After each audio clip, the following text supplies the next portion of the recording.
is known as $2 Tuesdays at wagertalk.com and sportsmemo.com, where you can get the hottest handicappers' best bet or daily package for only $2.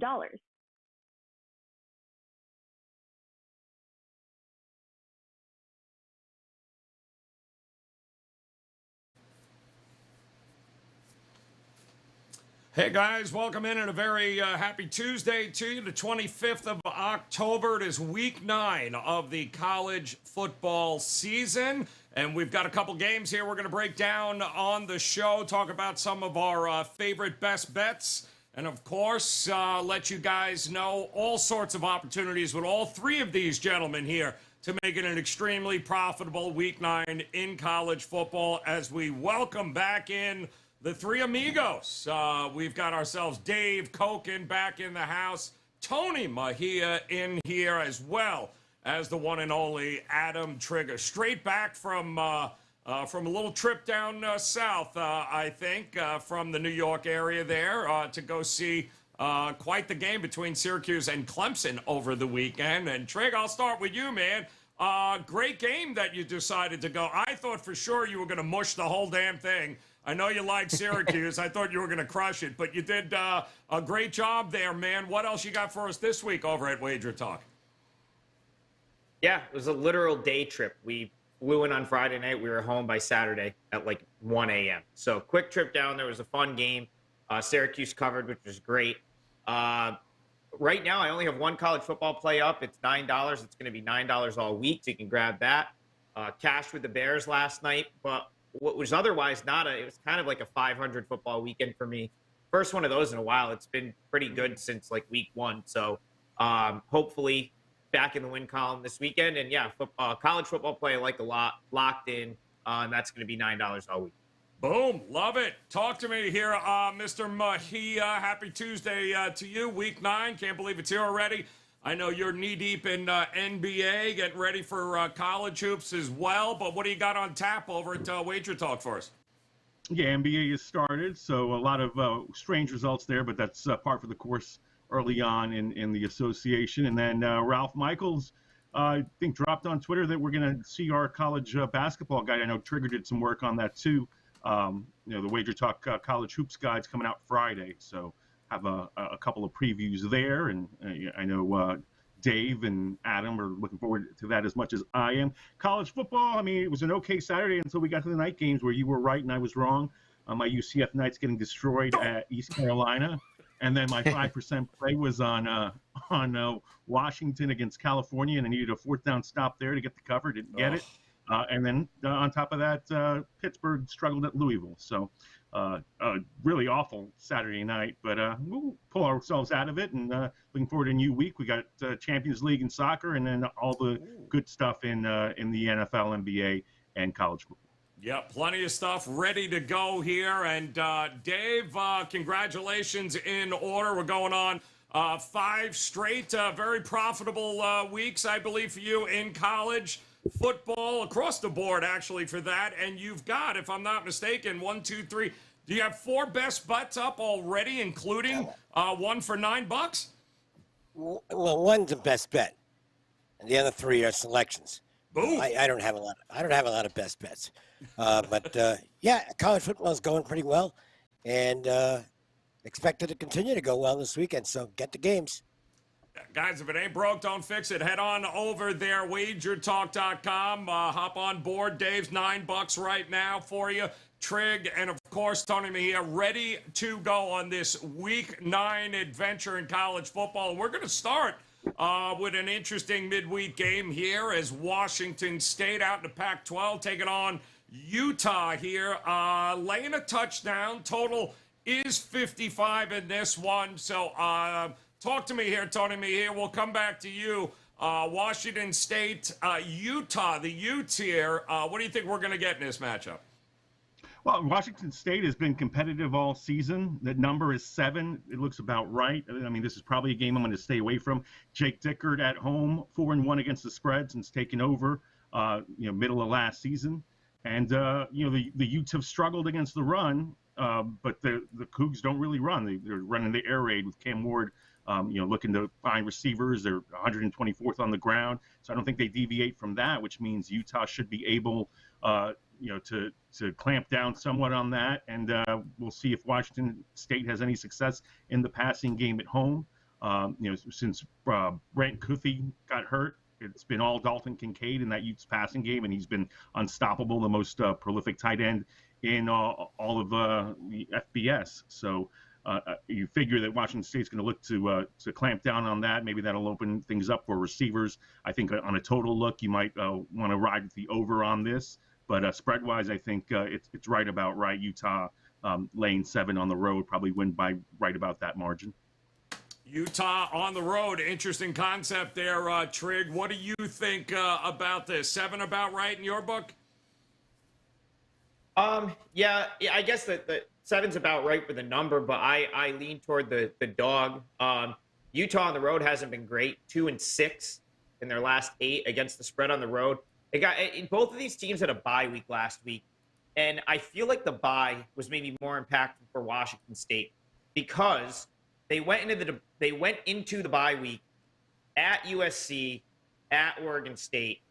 But they got the USC game was a really physical game. They ended up having guys out for that Oregon State game, whereas Utah kind of got away with one a little bit. Like they gave up 500 plus yards. I actually think they've given up now over 500 yards in their last 2 games, and even though they didn't cover, they came back and won. So had they lost that game to USC, I'd say, okay, you're going to get a pissed off Utah team that's had 2 weeks to prepare. But they found a way to win that game, and now they have to go on the road where they haven't been great against the number to a team that really has been really good as an underdog. So if you throw out the most 2 recent games, which was USC, a game that Washington State really arguably should have. If you ask Kelly Stewart, she'll say they should have covered. I'll say they could have covered. And the last game where they were pretty banged up going into that Oregon State game, Washington State's been a great road underdog. So, here at home, 2 weeks to prepare, I take the points here, Joe. I like the underdog. I would take the touchdown with Washington State. All right, liking the touchdown with Washington State. 3-1 at home, Washington State. They do like Pullman, Dave. Not usually a pretty good place, home field advantage there. But what do you think of this number? I think it's a pretty good number. Look, if you've watched these shows throughout the season, I'm not much on Washington State, and I've done pretty well with the opinions going against them. And Utah's the better team. But the scheduling dynamics here do favor the Cougars. It's a weeknight home game. The fans should be excited about this. That's going to help them. And Utah's been facing the gauntlet. I mean, they've been in some big games. I think it's a potential letdown spot for them. I put a lot of the scheduling dynamics. I don't want to play Washington State. I'm not going to bet them with real money because I just don't think much of the team, and I'm pretty sure I'm right on that. But the spot does favor the Cougars. So, opinion, Wazzu plus the points, but not for cash. Okay, good stuff there, guys. Thursday night game there, 10 o'clock Eastern time kick. Make a note of that. Little early week action. And then, of course, we'll move on to, wow, this is going to be a good one, too. Syracuse taking on Notre Dame. Syracuse laying 2.5 there. 48 is the total. We told you earlier, of course, Syracuse coming off of that near victory against Clemson on the road. That was a tough spot. Notre Dame handled UNLV there, Tony Mejia. What do you think Syracuse got left in the tank for this one? Well, I mean, that's the $1 million question, because that was a physical game against Clemson. And I did not, Trig, especially you since I know you're a Cuse fan, I did not jinx them, because I was really excited for Syracuse. I always want to see Clemson lose if I don't have action on the game. That's a Dabo bias that I have because I think he's a hypocrite. But, so Syracuse is in that game playing really well, despite the fact that Sean Tucker gets such few carries. And, I heard the McDonough call, and obviously he's a Cuse alum, saying, oh, well, Sean Tucker out of the witness protection program, finally getting a touch of a first down. And it was. I saw that Marcus Freeman even commented on that when he was talking about Tucker and preparing for him with his Fighting Irish squad, how it was surprising to everybody that Schrader was the leading ball carrier there, and Tucker, the All ACC running back, didn't get as many touches as we all anticipated. Cuse still has the fan base really fired up, so I think this is going to be a really nice turnout there, and a good home atmosphere for the Orange, who are 5-0 straight up in their last 5 home games. Notre Dame is 5-0 against the spread in their last 5 ACC games. But I mean, this will be their toughest game in a while, because they played at North Carolina. That might be their best win of the season. Their best performance of the season was early on, hanging with Ohio State, which I didn't see coming right off the bat. But really, since then, outside of that Carolina win, which you take with a grain of salt, they've kind of been mediocre. They beat a mediocre BYU squad. They lost to Stanford. That's a terrible loss. They played the BYU game in Las Vegas at Reliance Stadium, and then they come off a win over UNLV where they won but didn't cover. And I don't think many people are very excited about the Irish this season. Marcus Freeman, probably has a C to below passing grade from the Irish fans, and certainly this is a game and an opportunity for Syracuse to pull off another big win and prove to be resurgent after a near miss at Clemson. So, in this game, I would definitely ride the Orange. And again, the big question mark will be physically. Are you guys ready for another big tough challenge coming out of that Clemson game? Yeah. Dave, playing Clemson over the last couple of years here, it usually meant, wow, you were going to be beat up here, but. Man, Syracuse looked pretty damn comfortable going punch for punch with them in that matchup. Are you worried that they have enough left in the tank to be able to handle Notre Dame? It's not a worry about what's left in the tank. Look, I had a big play in Syracuse 2 weeks ago against NC State, and it worked out really well. But I said at that time, the team's a fraud. Okay? They're not that good. And they're just not that good. The ACC's not that good. Okay, there's not a real good team in that conference. That includes Clemson. And that, I don't like teams coming off. Is it a dream crusher loss? I don't know if it falls into that category, but they were unbeaten, riding high, and now they're not. So I don't like the Syracuse spot. The problem is this Notre Dame team, they are almost spectacularly inefficient. They've had games this year. Look, they should have beaten Stanford. They didn't. I can't think of who I guess it was California. They should have beaten that team by like 100. They didn't. Last week against UNLV, the Rebels had no business being on the field with the Irish. Literally should have been about a 50-point win, and it wasn't. So I don't have any faith in Notre Dame, and I'm not sure Marcus Freeman, look, he'll get better, I assume. This is his first year as the head coach. But he's not going to win Rookie Coach of the Year, let's put it that way. So I'm between a rock and a hard place here. I really don't want to bet Notre Dame, and I don't like this spot for Syracuse. So I'm passing. If I had to bet the game on sheer talent, I'd take Notre Dame, but I'm not going to do it. Yeah, Trig, you saw them in person here. Notre Dame kind of been up and down trying to find their footing. Big game for them, taking on a ranked opponent. So what do you think we get here? Well, Joe, I'll start with the biggest takeaway from seeing them in person last week. Garrett Schrader took some big hits in that game. And he carried the ball, Joe, 21 times. How often do you see, like, a quarterback, and he wasn't just running the ball and then going and sliding or running out of bounds. The majority of those 21 rushes, he was like putting his shoulder down, making a play, and getting hit. And as far as Tucker's concerned, one of the fans that seemed to, know what they were talking about, that was sitting near me at the game, said Tucker was kind of banged up going into last week, and he was out there more as kind of a decoy. They didn't, he only carried the ball 5 times. And remember, Syracuse had a lead. It made no sense that they weren't running the ball with Tucker. The only thing that would really have made sense is if he was hurt and they didn't want to put that kind of wear and tear on him in that game.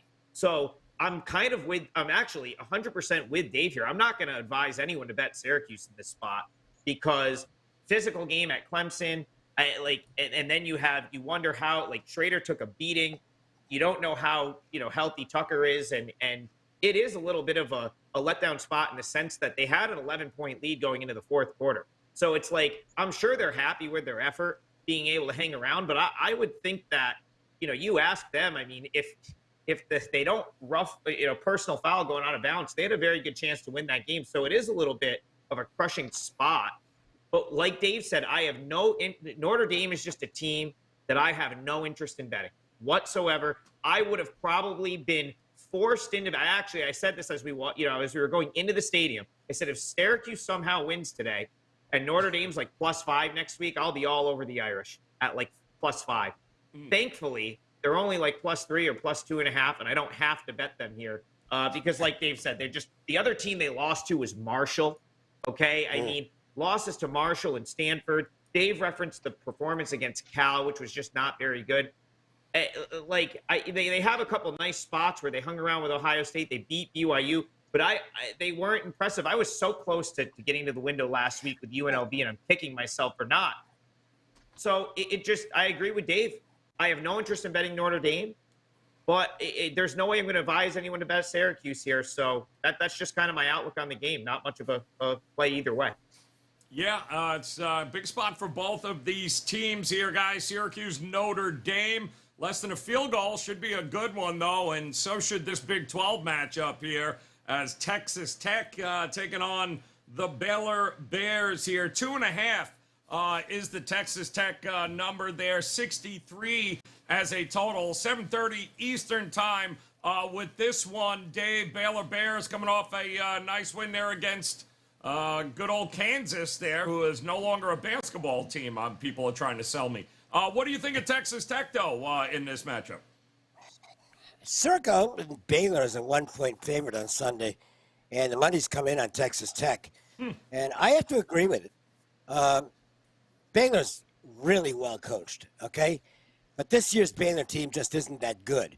So they're going to end up in a nice bowl someplace, and that's thanks to the coaching staff getting the max out of the talent. I think Texas Tech might actually just be the better team at this point. And one of the things I'm using as a barometer is the fact they have outgained the opposition in every game they've played so far this year. I think they're improving as a team. The spot is, I think, somewhat favorable to Texas Tech.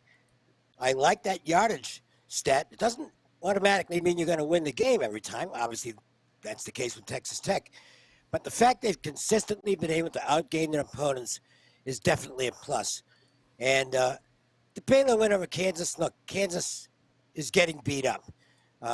They've had a nice ride, but that was a game Baylor was supposed to win fairly easily, and they did. I don't read much into that. I think Texas Tech's the right side in this game. I agree with the line movement. It won't make my card in all likelihood because of the fact that it's lost value from where it opened at Circa on Sunday. And now they're a favorite. It might get to 3. But I do think the Red Raiders are winners in this game. Yeah, I mean, listen, we have seen this, Trig, come over with Texas Tech and the offensive coordinator. They run up tempo. They run a ton of plays. They might have found their quarterback after last week as well. We know some Baylor alum there who might argue with this, but what do you think? Is Tech the right side here? Yeah, Joe, well, first, not only do they run a ton of plays, they run the most plays at the FBS, 89.3 plays per game, leads the country. And second, that particular Baylor alum, I just got off the phone with before the show, and I said, what about Baylor this weekend? And he kind of cringed.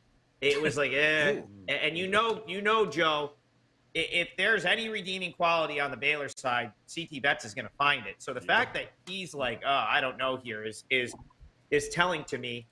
Joey McGuire, of course, former Baylor coach, now Texas Tech coach. So that's an interesting angle there. He's obviously got solid knowledge of that Baylor team. And another thing that's interesting, Baylor.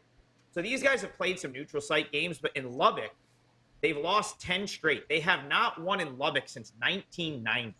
Is something I found earlier, which is that's a long time. Wow. And Texas Tech I don't believe they've lost in Lubbock yet this year. I know they probably didn't cover one of those games, but I'm pretty sure they're unbeaten at home.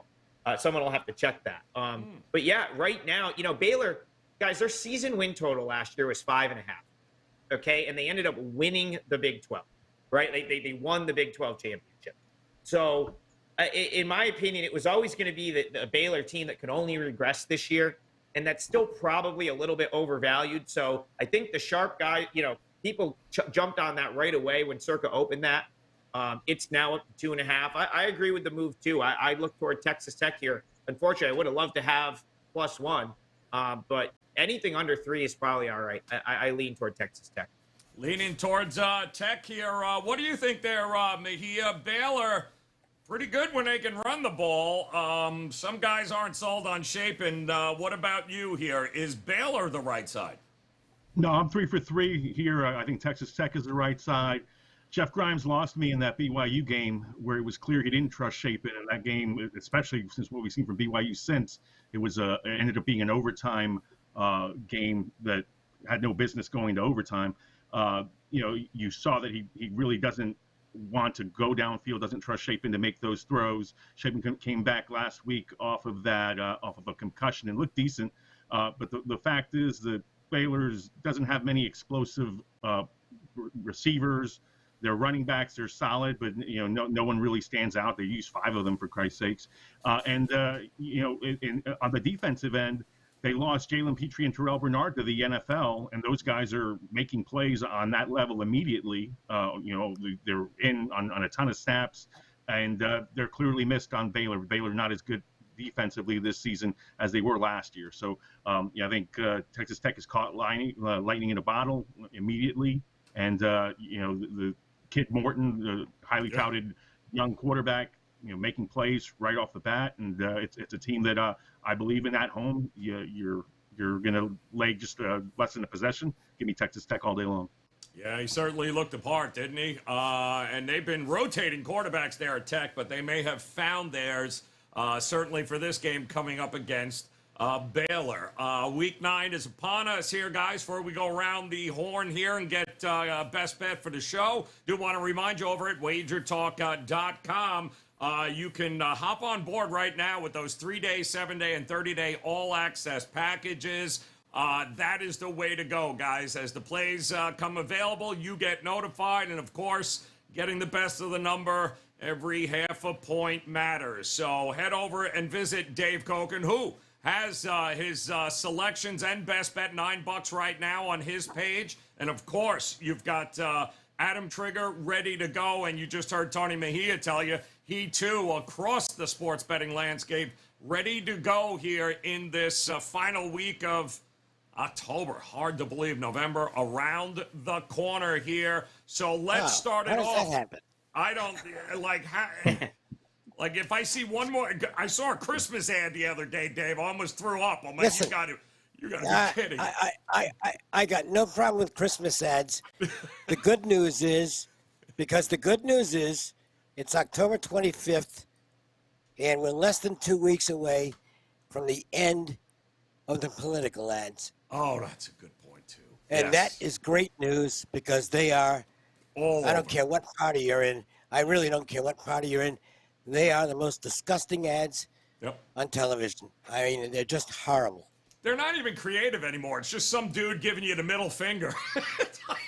Like, come on, or blowing man. something up. The interesting thing is, I should get a job doing the voiceover on negative because of my voice, the raspiness and just the accent and everything. Yes. I would be perfect for these negative ads that run.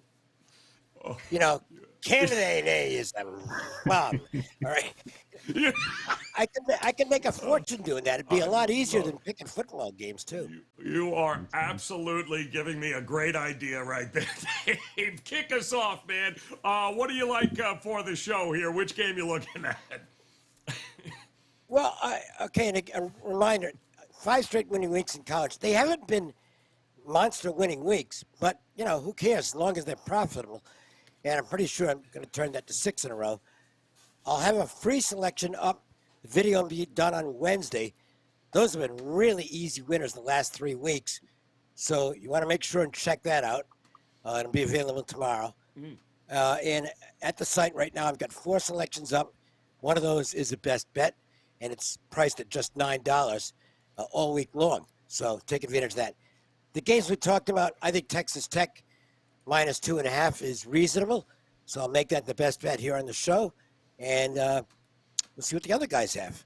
Yep. Hey, listen, guys, under a field goal now with Texas Tech and Baylor. How about it, Tony Mejia? Which way you leaning here for the show?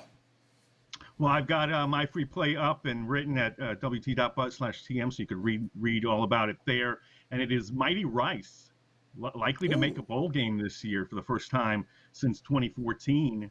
And they've got a lot going for them in terms of, I mean, take it with a grain of salt. It's Conference USA, and Conference USA is terrible this season. But they've actually got some wins going, and they're a favorite for just the second time, for a second straight week. And that's the first time that's happened since 2014. So they're, habitually an underdog.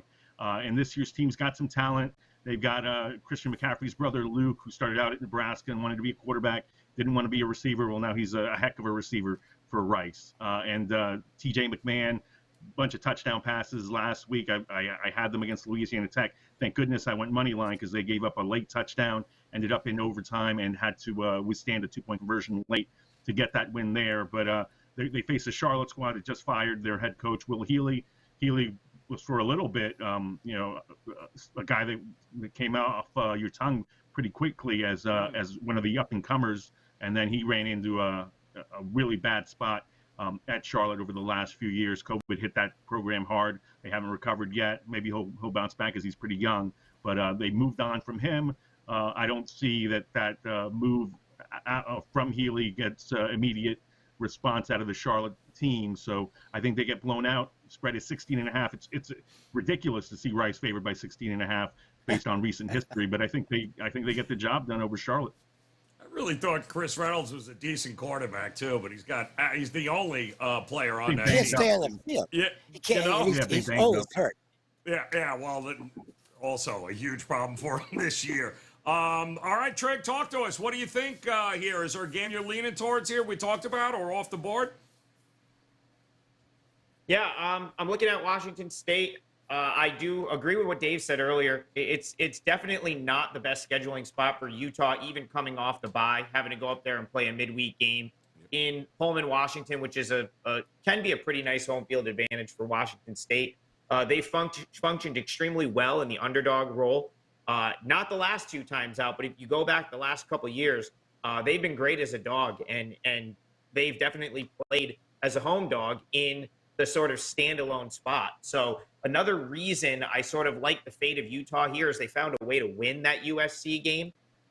So I don't think the fact that they gave up 500 yards and were really on the ropes there for as long as they were maybe resonates as much as it would have had they lost.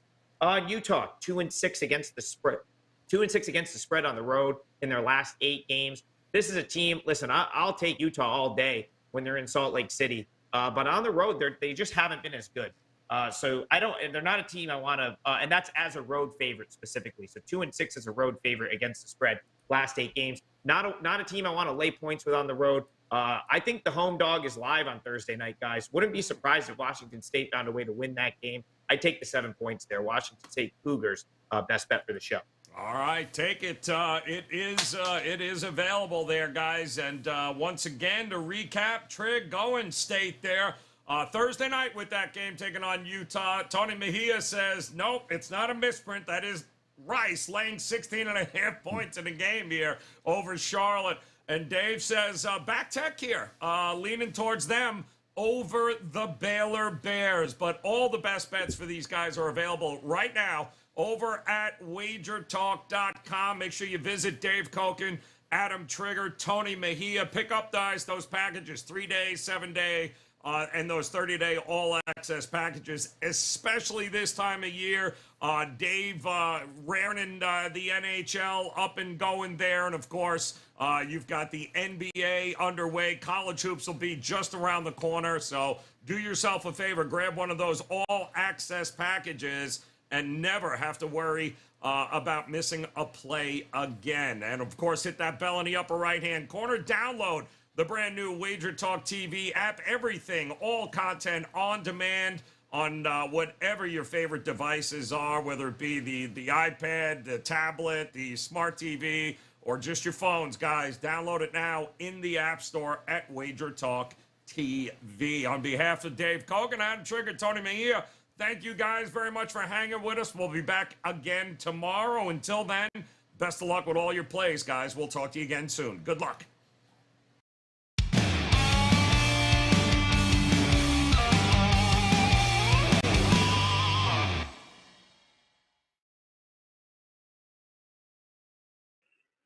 Tuesdays is known as $2 Tuesdays at wagertalk.com and sportsmemo.com, where you can get the hottest handicappers, best bet, or daily package for only $2.